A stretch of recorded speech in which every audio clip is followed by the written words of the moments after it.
नमस्कार, मैं हूं रविंदर राव। आप देख रहा है एसएजी ऑनलाइन यूट्यूब चैनल।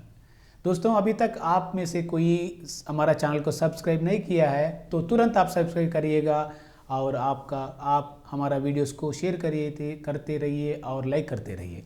चलिए, हमारा सीएलएफ की जो वीडियोस हम बना रहा है, सीएलएफ के ऊपर अभी 3-4 वीडियो आप देख लिया होगा। अगर नहीं है तो आप देख लीजिएगा। एक है हमारा पहला वीडियो, सीएलएफ क्या है, क्यों है। दूसरा वीडियो है सीएलएफ की संरचना यानी कि स्ट्रक्चर।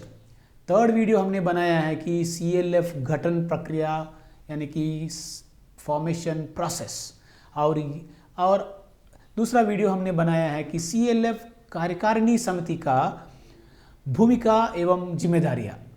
अब आज की क्लास में हम बात करने जा रहा है सीएलएफ की पदाधिकारियों की भूमिका एवं जिम्मेदारियां। आप जानते हैं पदाधिकारी कौन होता है। पदाधिकारी 5 लोग होते हैं। एक है अध्यक्ष, दूसरा है सचिव, तीसरा है कोषाध्यक्ष, चौथा है उपाध्यक्ष और 5वां है उप सचिव। ये 5 लोग संकुल स्तरीय संगठन की कार्यकारिणी समिति की द्वारा इन लोगों का नियुक्ति होता है। इन लोगों का पहचान यानी कि सिलेक्शन इलेक्शन होता है। ये 5 लोग में 3 लोग अध्यक्ष, सचिव, कोषाध्यक्ष जो है, उन लोगों का जिम्मेदारी के बारे में हम बात करेंगे। अध्यक्ष का क्या है और सचिव का क्या है और कोषाध्यक्ष का भूमिका एवं जिम्मेदारियां क्या है। आप जानते हैं क्लस्टर लेवल फेडरेशन बहुत महत्वपूर्ण सामुदायिक संस्था है संकुल स्तर पे। संकुल में जितने भी एसएजी रहता है, ग्राम संगठन रहता है, सभी एसएजी को वीवो को मार्गदर्शन करने वाले संस्था है हमारा संकुल स्तरीय संगठन।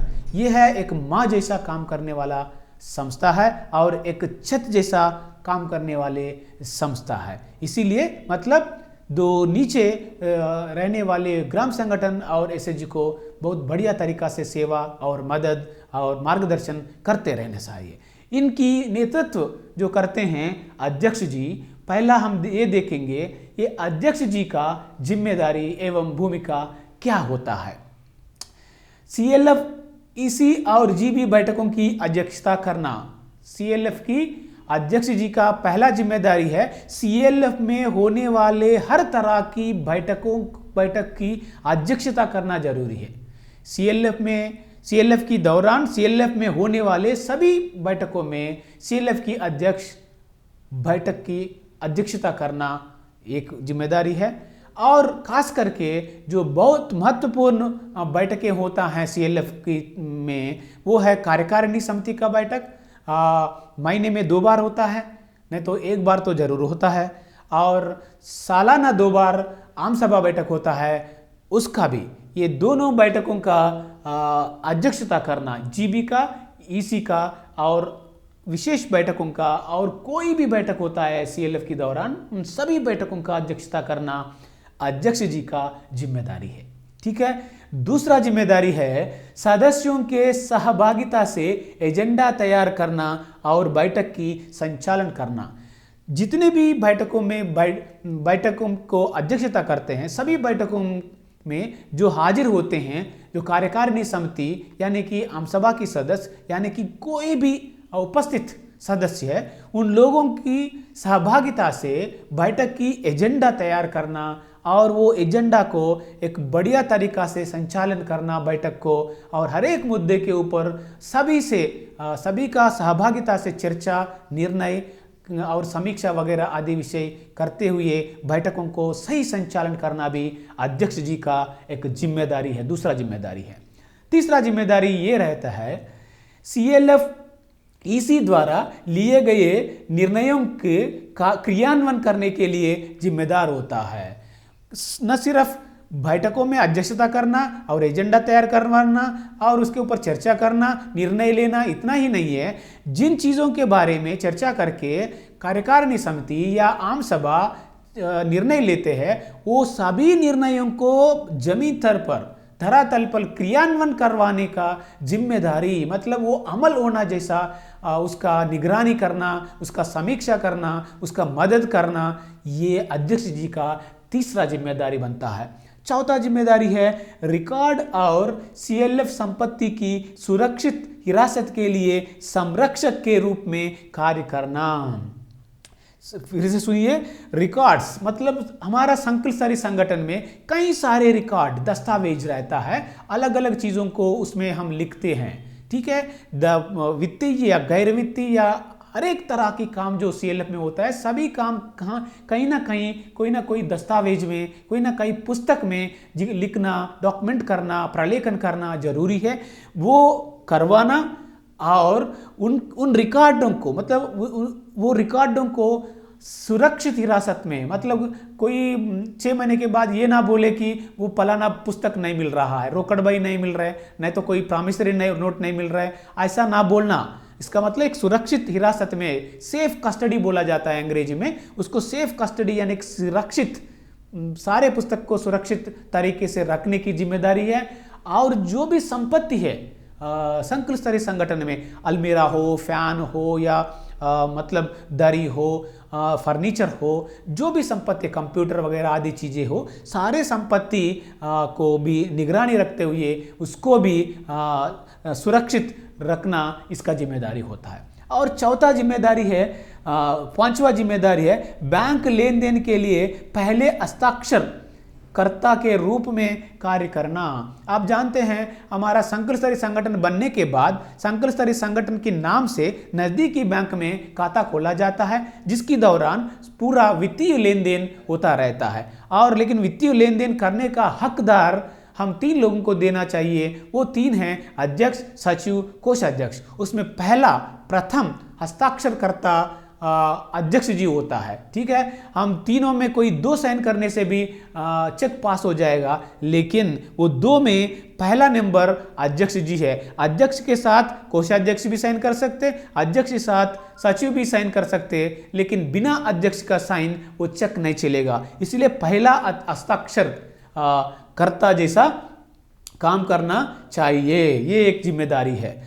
सीएलएफ प्रतिनिधि के रूप में बीएलएफ बैठकों में भाग लेना और अन्य मंच में प्रतिनिधित्व करना भी एक जिम्मेदारी है। मतलब जो उच्च स्तर पर जितने भी संस्था बनते हैं, न जाने पर कुछ साल के बाद, कुछ महीने के बाद आपकी वहाँ पे अगर सारे सारे संगठनों को मिला के ब्लॉक लेवल फेडरेशन बनाते हैं, नहीं तो जिला स्तर पर एक फेडरेशन बनाते हैं, तो तब ये संकुल स्तरीय संगठन की प्रतिनिधि बनके उच्च स्तर पर बनने वाले संगठनों में हाजिर होना ये अध्यक्ष जी का और एक जिम्मेदारी है। और अन्य बैठकें यानी कि बीएमएमयू में बैठक होता है, नहीं तो जिला में बैठक हो, जनपद में बैठक होता है, नहीं तो राज्य स्तर पर बैठक होता है।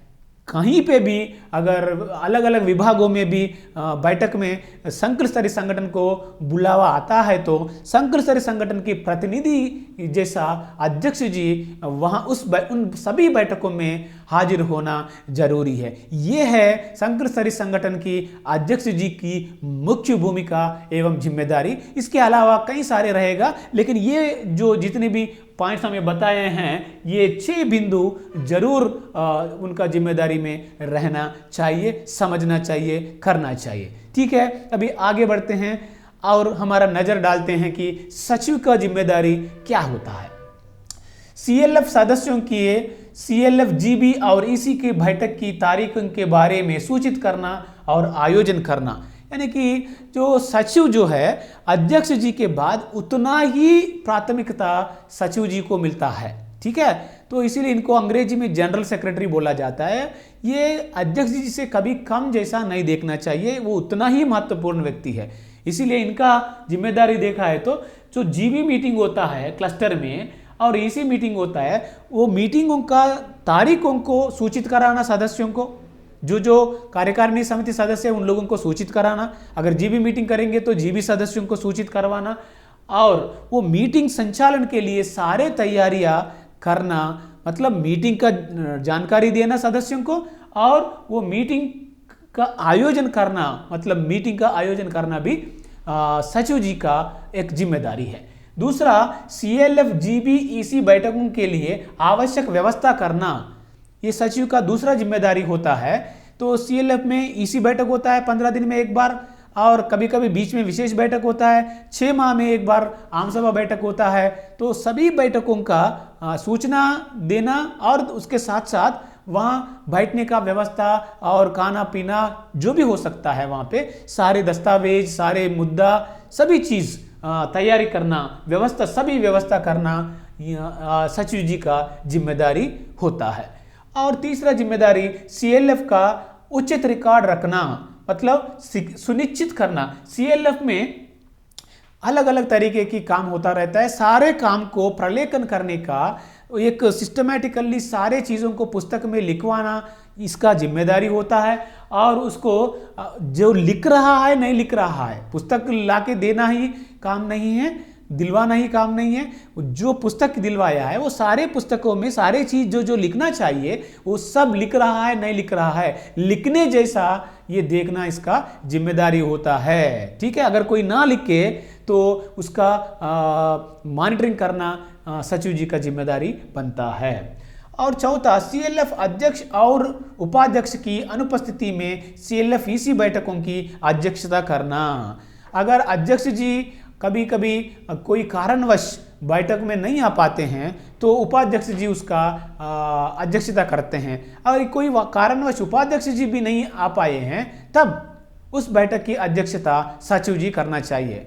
याद है आपको, अध्यक्ष की अनुपस्थिति में उपाध्यक्ष अध्यक्षता करते हैं। अगर उपाध्यक्ष भी नहीं अनुपस्थिति हो गया तो सचिव उन बैठकों का अध्यक्षता करता है। ये है और एक जिम्मेदारी। और बैंक लेन देन के लिए दूसरे हस्ताक्षरकर्ता के रूप में कार्य करते हैं। बैंक लेन देन में मैं अभी बताया अभी आपको, जो 3 सिग्नेटरीज रहता है हस्ताक्षरकर्ता, अध्यक्ष, सचिव, कोषाध्यक्ष। जैसा अध्यक्ष प्रथम व्यक्ति हैं हस्ताक्षरकर्ता, दूसरा है ये सचिव हस्ताक्षरकर्ता के रूप में रहता है। इसका मतलब लेन देन का जिम्मेदारी सचिव को भी दिया गया है। समय समय पर सीएलएफ की ऑडिट सुनिश्चित करना, सीएलएफ ईसी को ऑडिट और प्रगति रिपोर्ट पेश करना। सीएलएफ को शंकर स्तरीय संगठन को कानूनी के हिसाब से अगर वो पंजीकरण हो ना हो, चार्टर्ड अकाउंटेंट की दौरान हर साल उसका ऑडिट करवाना और अंकेक्षण करवाना। ऑडिट करवाने के बाद वो ऑडिट का रिपोर्ट जो होता है बैलेंस शीट में, receipts and payments, income and expenditure and assets and liabilities जिसे हम कहते हैं, वो पूरा रिपोर्ट ईसी की सामने रखना है और ईसी का फीडबैक लेना है, ईसी में चर्चा होना जैसा सुनिश्चित करना। और एक जिम्मेदारी है ये सचिव जी का। सीएलएफ बैठकों में सुचारू संचालन में सीएलएफ अध्यक्ष की सहायता करना। जितने सारे बैठकें होता है अलग अलग मुद्दों के ऊपर, सभी बैठकों को भले अध्यक्ष जी करता है, लेकिन उसको सुचारू रूप में, मतलब एक बढ़िया तरीका से, एक सिस्टमैटिक वे में अगर वो बैठक होना है तो उसके लिए जितना सहायता चाहिए अध्यक्ष जी को और अन्य पदाधिकारियों को, सभी तरह की, हर तरह की जो अपना सहायता देना, ये सचिव जी का और एक जिम्मेदारी है। कर्मचारियों का नियुक्त करना और जिम्मेदारियों का तय करना चाहिए। यानी कि सीएलएफ का कार्यकारिणी समिति कितने कर्मचारी को रखना, ऐसी वगैरह चीज़ों में वो मार्गदर्शन करते हैं। वो मार्गदर्शन के हिसाब से, ईसी का मार्गदर्शन के हिसाब से कार्य सचिव जी क्या करते हैं, जो लेखापाल का नियुक्ति हो या कंप्यूटर ऑपरेटर का नियुक्ति हो या ऑफिस असिस्टेंट का नियुक्ति हो, जो भी कैडर का नियुक्ति हो, वो नियुक्ति करते हैं और उनको काम क्या करना है एक लिस्ट तैयार करते हैं। करने वाले काम का लिस्ट जो है वो लिस्ट बनवाते हैं और उन लोगों का काम को डे टू डे मॉनिटरिंग यानी कि निगरानी में रखते हैं। ये भी इसका जिम्मेदारी है। ठीक है, ये है शंकर स्तरीय संगठन में जो सचिव जी का जिम्मेदारी। ठीक है, अगले आप देखेंगे कोषाध्यक्ष जो है, कोषाध्यक्ष जी का जिम्मेदारी क्या हो सकता है।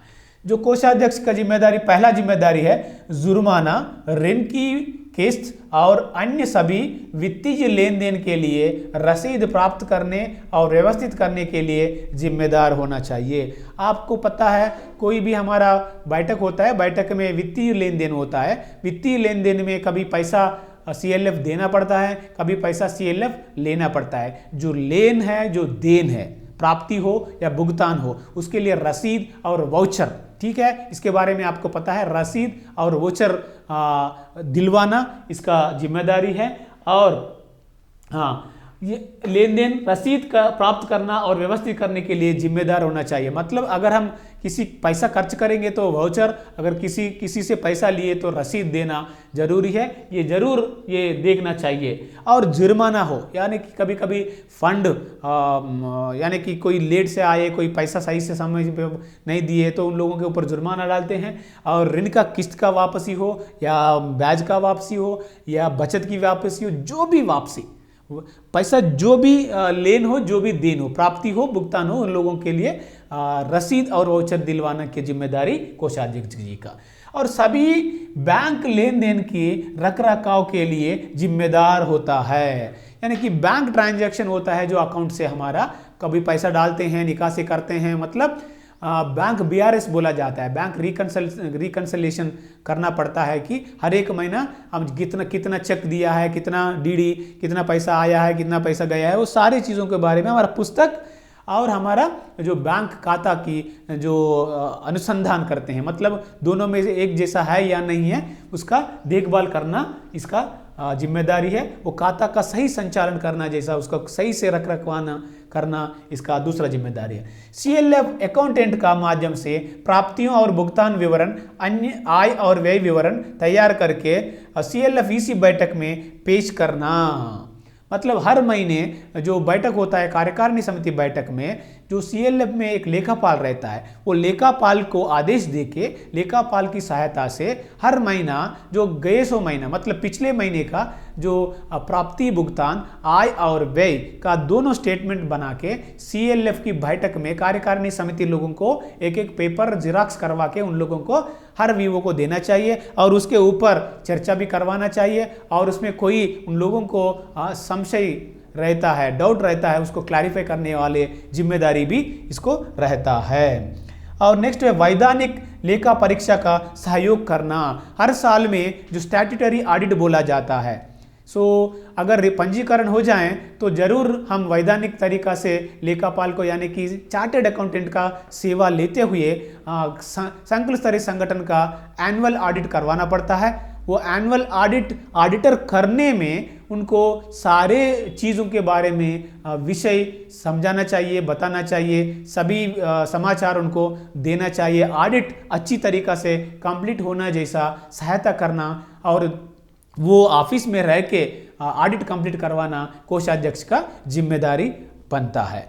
और आंतरिक लेखा परीक्षण करवाना, वार्षिक बजट तैयार करवाना, यानी कि ये सालाना एक बार जो है एक चार्टर्ड अकाउंटेंट के दौरान ऑडिट होता है, लेकिन हर 2 माह में, हर 3 माह में क्वार्टरली इंटरनल ऑडिट, यानी कि आंतरिक लेखा परीक्षा करवाना, या CLF की माध्यम से CLF की सारे पुस्तकों को ऑडिट करवाना भी इसका और एक जिम्मेदारी है। और वार्षिक बजट तैयार करवाना, मतलब ये कोषाध्यक्ष का जो फाइनल जिम्मेदारी है, लास्ट जिम्मेदारी जो बता रहे हैं हम आपको। तो मतलब अगले साल, आने वाले साल में क्या क्या काम हम करना चाहते हैं, वो सभी काम के लिए कितना कितना पैसा का जरूरत पड़ता है, ये पूरा फाइनेंशियल, मतलब एक्टिविटी प्लान और उसका साथ साथ बजट प्लान बना के पूरा वित्त वर्ष के लिए, आने वाले वित्त वर्ष के लिए वित्त योजना बनाने में बहुत इंपॉर्टेंट जिम्मेदारी ये निभाना चाहिए। उसका पूरा सबसे चर्चा करके बनवाने जैसा तैयार करना चाहिए। ये है हमारा जो संकुल स्तरीय संगठन में 3 इंपॉर्टेंट पदाधिकारी, अध्यक्ष, सचिव, कोषाध्यक्ष जी का जिम्मेदारियां। अगर आपको कोई डाउट है तो आप नीचे लिखिए। ये हम मुख्यतः जो जिम्मेदारी वो करना है वो बताया। इसके अलावा अन्य छोटा मोटा जिम्मेदारियां रहता है, वो जरूरी की रत के हिसाब से वो लोग आपसी तालमेल से, आपसी सहयोग से बहुत सारे काम करना पड़ता है। लेकिन ये अपना अपना तो करना है और मिलके कुछ काम करते रहना चाहिए। जब ये सब चीज़ें उन लोगों को समझ में आ जाएगा, वो बेहतरीन तरीके से उसको इस्तेमाल करेगा, और जब संकुल स्तरीय संगठन आदर्श संकुल संगठन बनने का बहुत सारा मौका रहेगा। ठीक है, थैंक यू वेरी मच, धन्यवाद।